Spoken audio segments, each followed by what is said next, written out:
Ma femme m'a ignoré lors d'une soirée, sa copine a saisi ma main et m'a dit « Danse avec moi maintenant ». Elle dansait au milieu de la pièce comme si je n'existais pas. Et moi, je voulais juste qu'elle me regarde.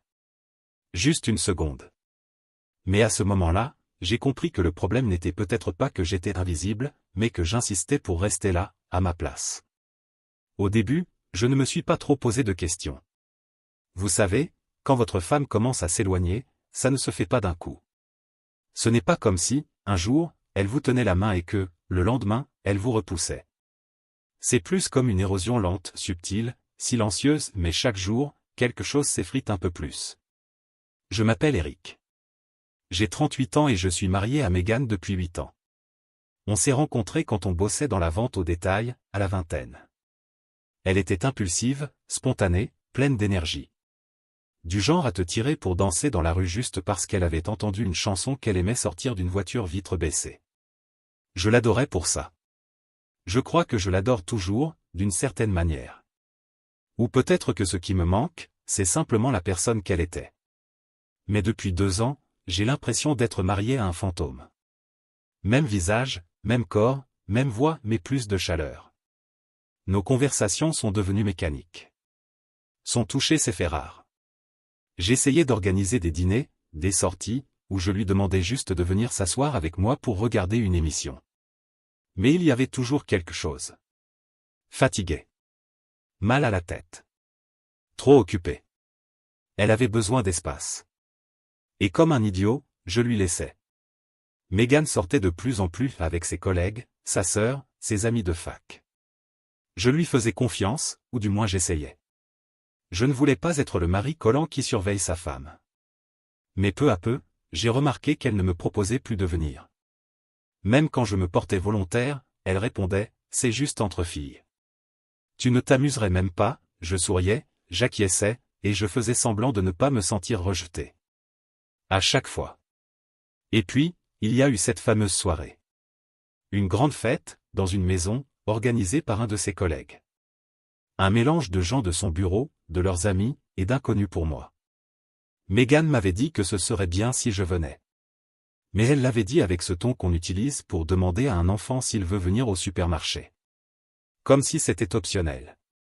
Comme si ma présence n'avait pas vraiment d'importance. J'y suis allé quand même. J'ai mis une chemise correcte, je me suis coupé les cheveux, j'ai même acheté une bouteille de vin. Je voulais me sentir inclus de nouveau. Je voulais croire que, peut-être, juste peut-être, la Megan d'avant ferait une apparition ce soir-là. Elle était éblouissante. Je ne vais pas mentir. Elle portait une robe noire qui mettait parfaitement ses formes en valeur et des talons qui la faisaient marcher avec cette assurance que j'aimais tant. Dans la voiture, je lui ai dit à quel point elle était belle. Elle m'a remercié poliment, comme on remercie le pompiste quand il rend la monnaie. Dès qu'on est entré à la fête, elle s'est transformée. Elle riait fort, étreignait tout le monde, circulait comme une star. Mais elle ne m'a présenté à personne. Je suis resté à côté d'elle pendant qu'elle parlait avec son groupe et personne ne m'a demandé qui j'étais. Et elle non plus ne l'a dit. Elle continuait juste à parler des potins du boulot, des vacances de quelqu'un, des chaussures de quelqu'un d'autre. J'étais là, debout avec un verre, comme un accessoire. J'ai essayé de m'intégrer 1 ou 2 fois, mais je me sentais comme un cintre qui donnait son avis. Au bout d'un moment, elle s'est éloignée sans rien dire, disparaissant dans la foule. J'ai regardé autour de moi, en essayant de rester calme, de ne pas avoir l'air désespéré, mais c'était évident. J'étais seul dans une fête à laquelle ma propre femme m'avait invité, et elle agissait comme si je n'existais pas. Je me suis assis au bord du canapé un moment, en sirotant mon verre, en tentant une discussion avec un certain James, du marketing, qui n'avait clairement pas envie de parler. De temps en temps, je voyais Megan rire, renverser la tête en arrière, se pencher vers les gens en parlant, mais jamais, pas une seule fois, elle ne m'a regardé. J'aimerais dire que j'étais en colère. Mais la vérité, c'est que je me sentais vide. Comme si quelqu'un avait glissé sa main à l'intérieur de moi pour éteindre un interrupteur que je ne savais même pas avoir. Et c'est là qu'elle est arrivée, Taylor. Je l'avais déjà vue 1 ou 2 fois. Elle travaillait dans le même service que Megan. Elle avait une vingtaine d'années, des cheveux roux, quelques taches de rousseur. Elle m'avait toujours semblé sympa, mais on n'avait jamais vraiment parlé. Ce soir-là, elle est venue vers moi, m'a regardé droit dans les yeux et m'a demandé. « Tu vas bien ?» J'ai dû faire une drôle de tête, parce qu'elle a enchaîné. « Tu es assis ici tout seul depuis plus d'une heure. Megan est un peu occupée, hein ?» J'ai ri jaune. Elle circule, on va dire. Taylor a levé les yeux au ciel. Elle fait semblant d'être célibataire. Je suis resté figé, choqué par sa franchise. Elle a simplement haussé les épaules. Désolé, mais je déteste voir des gens bien se faire ignorer comme ça. Tu as l'air malheureux. Je ne savais pas quoi répondre. Je me suis senti vu.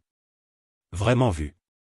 Et puis, sans prévenir, elle a tendu la main, a pris la mienne et a dit. Danse avec moi, maintenant. J'ai rigolé, pensant que c'était une blague.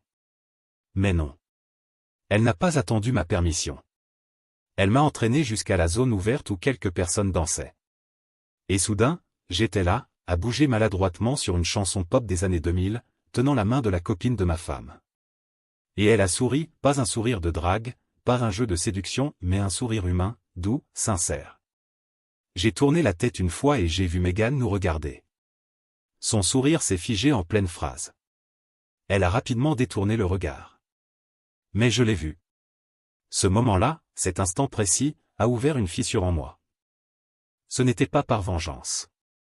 Ce n'était pas parce que, soudainement, je me sentais attirant. C'est parce que j'ai eu un déclic. J'étais devenu invisible aux yeux de la seule personne qui, plus que tout autre, aurait dû se soucier de moi. Et la seule raison pour laquelle quelqu'un m'a remarqué, c'est parce que j'avais l'air assez pathétique pour susciter de la pitié. Le reste de la soirée est passé comme dans un brouillard. J'ai dansé avec Taylor sur peut-être 2 chansons. On n'a presque pas parlé après, mais c'était suffisant. Suffisant pour me rappeler que je méritais mieux. Que je n'étais pas fou. Que ce n'était pas trop demandé que d'être simplement reconnu. On est sorti de la fête en silence. Megan n'a rien dit à propos de la danse. Elle ne m'a pas demandé comment j'allais. Elle a passé tout le trajet sur son téléphone, mais dans ma tête, quelque chose avait déjà changé. Je savais que rien ne serait plus comme avant. Et, honnêtement, je ne le voulais pas. Après cette soirée, quelque chose en moi a refusé de revenir en arrière. C'est étrange. Ce n'est pas comme si j'étais rentré à la maison prêt à demander le divorce ou à faire un discours dramatique. Non. J'aimais encore Megan. Enfin, je croyais l'aimer. Ou peut-être que j'aimais l'idée que je me faisais d'elle. La version d'elle à laquelle je me raccrochais, même si elle n'existait plus depuis longtemps. Mais quelque chose avait changé en moi, de façon silencieuse, subtile. Un de ces changements qui s'installent derrière les côtes et qui, petit à petit, prennent racine. On commence à remarquer davantage les choses. À ressentir plus et moins en même temps. Ses silences faisaient plus mal. Son mépris me blessait plus profondément. Mais en même temps, l'illusion se brisait. La femme que je considérais comme le centre de mon monde commençait à me sembler étrangère. Le lundi suivant la fête, j'ai reçu un message sur Instagram. C'était Taylor. J'espère que tu te sens mieux. Désolé si cette danse était de trop. C'est juste que tu avais l'air de quelqu'un qui avait besoin qu'on lui rappelle qu'il existe. Ce message m'a touché bien plus que je ne l'aurais cru, parce qu'elle n'avait pas tort. On a commencé à échanger quelques messages. Rien d'inapproprié. Juste des conversations honnêtes. Elle m'a demandé comment ça allait avec Megan. J'ai répondu que c'était compliqué, la façon la plus sûre de résumer un mariage qui se meurt. Un jour, elle m'a envoyé un message vocal. Tu mérites quelqu'un qui te regarde comme si tu comptais. Pas comme si tu étais un fantôme qui hante sa zone de confort. Cette phrase m'est restée dans la tête pendant des jours. Les semaines suivantes, Megan a fait comme si la fête n'avait jamais existé. Aucune mention de la danse. Aucun commentaire sur le fait que je parle avec Taylor. Juste la même routine, téléphone en main, réponse brève, longue soirée dehors avec des collègues. Son énergie me détruisait.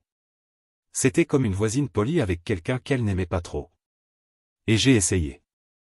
Mon Dieu, comme j'ai essayé. Une nuit, je suis rentré avec son vin préféré. Elle a à peine levé les yeux de sa tablette. Je lui ai demandé si elle voulait partir en week-end, rien que nous deux. Elle a dit qu'elle avait trop de choses en tête. J'ai proposé une thérapie de couple. Elle a ri et m'a dit que j'étais dramatique. C'est là que j'ai arrêté de courir après elle. J'ai arrêté de vérifier sa localisation. J'ai arrêté de lui envoyer des messages pour savoir à quelle heure elle rentrait. J'ai arrêté de l'attendre éveillée. J'ai arrêté d'essayer de lancer des conversations qu'elle ne voulait visiblement pas avoir. À la place, j'ai commencé à investir cette énergie en moi-même. Je me suis remis au sport. Rien d'intense, d'abord de longues marches, puis un peu de muscu dans le garage. J'ai commencé à écouter des podcasts, pas sur comment réparer un couple, mais sur comment me reconstruire. J'ai accepté un job freelance de design le soir, pas pour l'argent, mais pour me rappeler que j'existais en dehors du regard vide de la personne avec qui je vivais. Et Taylor, elle n'a pas vraiment disparu. Elle m'envoyait un message 1 ou 2 fois par semaine, un petit mème, une phrase simple. Un jour, elle m'a dit. Tes yeux semblaient vides ce soir-là, mais quand on a dansé, j'ai vu le vrai toi essayer de revenir à la surface. J'espère que tu vas le ramener. Ce message m'a profondément touché, parce que ça faisait des années que personne ne me regardait avec de l'espoir. Je tiens à préciser, Taylor ne flirtait pas. Elle ne cherchait pas à me séduire. Pas de manipulation, pas de messages ambigus, pas d'appels nocturnes. Elle était juste, présente. Quelque chose que Megan n'était plus depuis bien longtemps. Et un jour, Taylor m'a dit quelque chose qui a tout changé. On parlait de musique un soir, on échangeait des playlists Spotify, quand elle m'a lancé. Écoute, ce n'est pas mes affaires, mais... Megan parle de toi comme si tu étais un poids. Comme si tu étais juste ce type triste auquel elle est coincée. Je suis resté longtemps à fixer ce message. J'ai demandé. Elle dit ça? Taylor a répondu. Pas avec ces mots exactement, mais, elle lève les yeux au ciel quand ton nom est mentionné.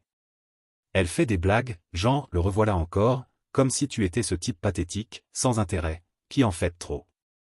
Au début je pensais qu'elle se confiait. Mais après cette soirée, je sais pas. Ça m'a dérangé. J'ai eu l'impression de recevoir un coup de poing dans la poitrine. Tu comprends? Je ressentais déjà tout ça depuis des mois. Le mépris. Le rejet. Le froid. Mais savoir qu'elle se moquait de moi dans mon dos? C'était une autre douleur. Pas seulement parce que c'était cruel. Mais parce que ça montrait que ce n'était pas juste un mariage en ruine. C'était une perte de respect. Et quand le respect disparaît, l'amour n'a plus aucune chance. Ce soir-là, je suis resté seul dans notre chambre. Megan était encore sortie. Et j'ai pleuré. Je ne sais même pas d'où c'est venu. Ce n'était pas de la colère. Ce n'était pas de l'apitoiement. C'était un deuil. Le deuil de l'homme que j'étais autrefois. L'homme qui avait tout donné à une femme qui le considérait comme une blague. Mais ce deuil, c'était aussi une renaissance. Parce qu'une fois les larmes séchées, tout est devenu clair. Je n'avais pas besoin de convaincre Megan de m'aimer à nouveau. Je n'avais pas besoin de supplier, de réparer ou d'expliquer. Je n'avais pas à prouver ma valeur à quelqu'un qui avait déjà décidé que je n'en avais aucune. À partir de ce moment-là, je n'étais plus son mari dans mon cœur, même si les papiers disaient le contraire. Dans les semaines qui ont suivi, j'ai commencé à bouger différemment. J'ai arrêté de me justifier. J'ai arrêté d'attendre son attention. Je me suis concentré sur moi. Sur mon travail, ma paix intérieure, mon avenir. Et elle l'a remarqué. Pas de manière affectueuse, plutôt comme quelqu'un de confus et un peu agacé. Parfois elle demandait. Pourquoi tu es si silencieux, ces temps-ci? Ou encore. T'as un problème? Et je répondais simplement. Non. Je suis juste concentré. Et c'était vrai. Concentré à sortir de tout ça. Concentré à reprendre ma vie en main. J'ai continué à parler avec Taylor. Rien d'inapproprié. Un jour, elle m'a dit. Eric, j'espère que tu trouveras le bonheur seul ou avec quelqu'un d'autre.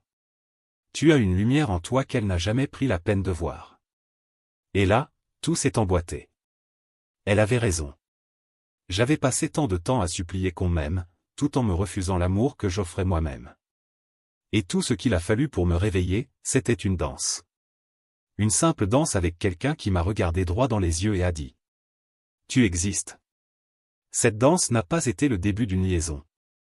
Ni le commencement d'une nouvelle histoire d'amour. C'était le début de moi, revenant à la vie. Et Megan, elle n'en avait aucune idée, mais l'homme qu'elle avait ignoré ce soir-là était déjà en train de partir.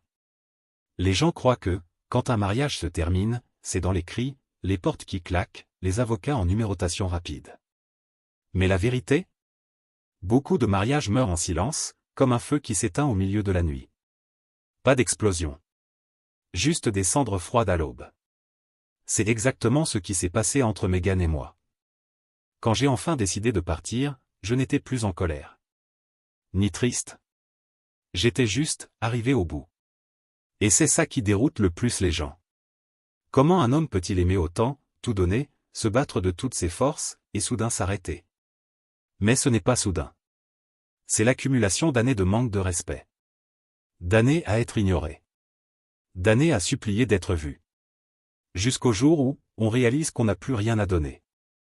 Ce jour est arrivé un samedi. C'était l'anniversaire de la sœur de Megan, et on était invité dans un bar en centre-ville. Megan ne m'a même pas demandé si je voulais y aller. Elle a juste dit. On doit partir à 19 h. Comme si j'étais un bagage. Sans affection. Sans un « chéri, viens avec moi ». Juste une froide attente. Je me suis habillé en silence. Elle a mis une robe verte moulante, a relevé ses cheveux, et passé 20 minutes à choisir des boucles d'oreilles. Pendant un instant, je l'ai regardée comme avant, mais ça n'a pas duré. Parce que je savais que rien de tout ça n'était pour moi. On est arrivé là-bas, et c'était un déjà-vu. Megan brillait devant tout le monde. Elle a salué sa sœur avec un enthousiasme exagéré, embrassé les gens comme dans une comédie romantique et s'est fondue dans la foule comme de l'eau entre les doigts. Elle ne m'a présenté à personne. Je suis resté accoudé au bar, à boire une bière que je ne voulais même pas, à la regarder agir comme si j'étais juste son chauffeur Uber. Mais je n'étais pas amer. Plus maintenant. Cette fois, j'observais tout avec une distance tranquille, comme si je regardais un inconnu que j'avais autrefois connu. Et, en réalité, c'était exactement ça. Je me suis assis près du bord de la terrasse, avec vue sur les lumières de la ville. Le vent était froid, mais je m'en fichais. J'aimais le silence, là-haut. Pas de sourire forcé. Pas de conversation superficielle. Juste la paix.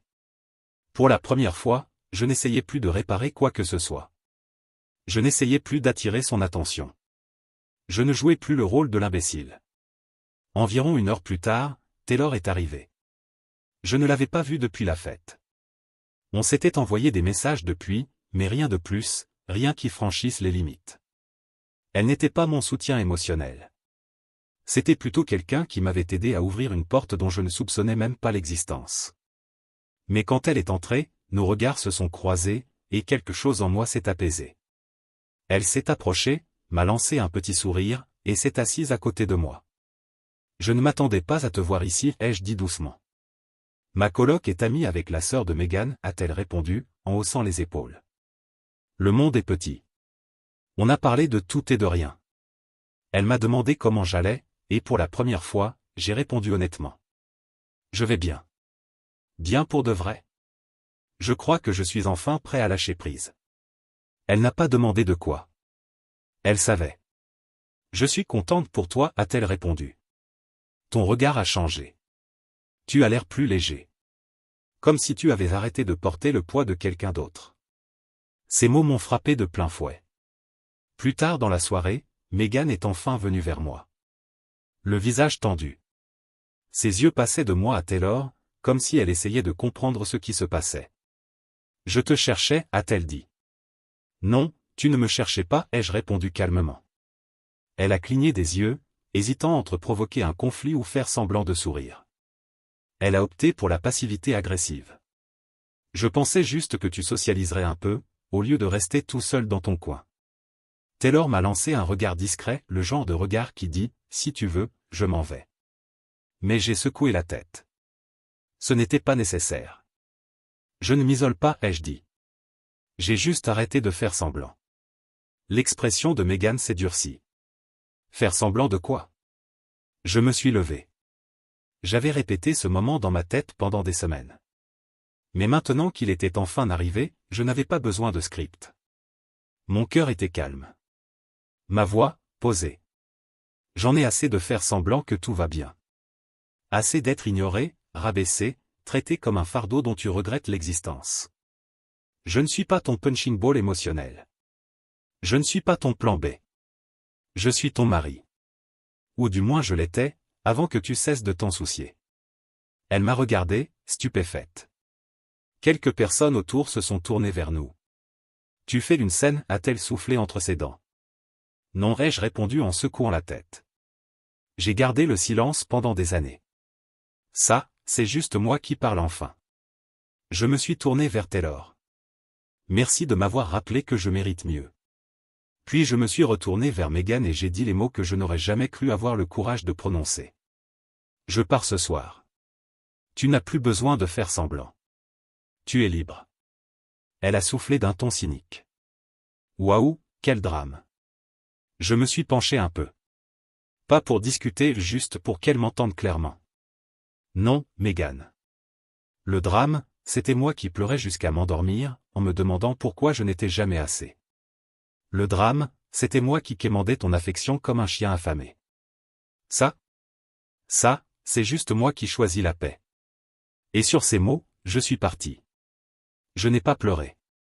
Je ne me suis pas retourné. Je suis rentré chez moi, j'ai préparé un sac, réservé un logement temporaire de l'autre côté de la ville, et j'ai éteint mon téléphone. Les jours suivants furent silencieux. Étrangement beaux. Je faisais de longues marches. Je préparais mon propre petit déjeuner. Et j'ai dormi toute la nuit pour la première fois depuis des mois. Megan a envoyé quelques messages. Puis elle a appelé. Et finalement, elle est allée chez ma sœur pour demander si j'allais bien. Ma sœur a répondu calmement. Eric va bien. Il a juste enfin arrêté de courir après, ce qui ne l'a jamais poursuivi. Les semaines ont passé. J'ai commencé une thérapie. Retrouver des amis que j'avais mis de côté pendant le mariage. J'ai commencé à me reconstruire, pièce par pièce. Et Megan. Elle a fini par envoyer un long email, plein de regrets, d'excuses, de justifications. Et une partie de moi, la partie blessée, ancienne, avait envie d'y croire. Mais le nouveau moi, celui qui avait dansé avec clarté ce soir-là. Il a simplement souri. Je n'ai jamais répondu. Je n'avais pas besoin de la blesser. Je n'avais pas besoin de me venger. Je n'avais rien à prouver. J'ai fait ce que la plupart craignent de faire. J'ai arrêté d'être le naïf de l'histoire. Je me suis choisi. Et je suis parti. Commentaire Monsieur Reddit. Ah, Megan. Quand tu as enfin réalisé que tu avais perdu ton mari, il dormait déjà paisiblement de l'autre côté de la ville, buvait son café sans drame et goûtait au luxe d'être traité comme un être humain. Qui aurait cru qu'il suffisait d'arrêter de mendier des miettes d'attention? Mais t'inquiète pas. Maintenant, tu es totalement libre de briller, toute seule.